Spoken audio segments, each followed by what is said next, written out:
Hi guys, in this video is nag-recharge ako ng 100 DS at ngayon kukunin ko na yung free epic skin kapag naka-recharge na ng 100 DS, kaya let's go, kunin na natin.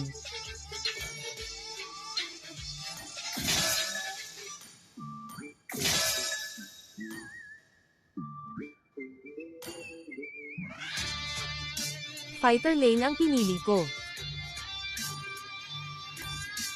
Freya ang nakuha sa first spin, kaya spin ko pa ulit gamit ang 10 DS.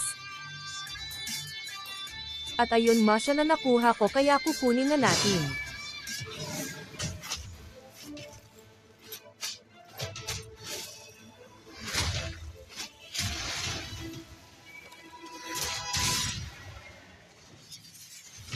My fist is always the right answer for the attack question. At ayun guys, Masha na nakuha ko, kaya kukunin na natin ito. Kayo, ano ang